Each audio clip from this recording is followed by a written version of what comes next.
पूरे मुल्क जा शहीद बेनज़ीर आबाद में पिणु पोलियो खां बचाव जे आलमी ॾींहं जे मौक़े ते कमिश्नर शहीद बेनज़ीर आबाद सैयद मोहम्मद सज्जाद हैदर जी अॻुवाणीअ में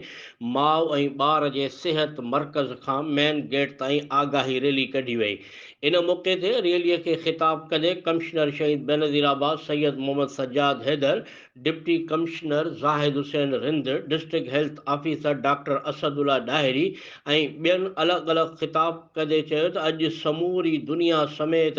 पाकिस्तान में पिणु पोलियो खां बचाव जो ॾींहुं मल्हायो पियो वञे, जंहिंजो मक़सदु इन ॻाल्हि जो वचन करणु आहे त मुस्तक़बिल जे महिमारनि खे मूज़ी वायरस खां बचाए उन्हनि खे माज़ूरी खां पाक ज़िंदगी फ़राहम करणु आहे। हिननि चयो त पोलियो खां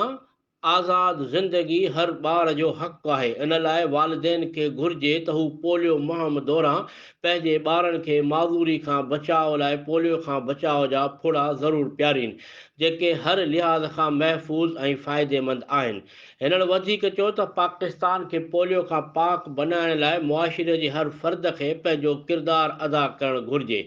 रैलीअ में additional district health officer doctor Riaz Hussain Shah, doctor Umar Jamali, district health manager PPHI Mohammad Arif Abbasi, professor doctor Ali Akbar Sial, doctor Amina Birohi, assistant commissioner Nawab Shah, Salmoon Ayub, information secretary Mir Mohammad Jamali, Ghulam Nabi Channa समेत लेडी हेल्थ वर्करनि ऐं सिहत खाते जे केतिरनि ई मुलाज़िमनि शिरकत कई।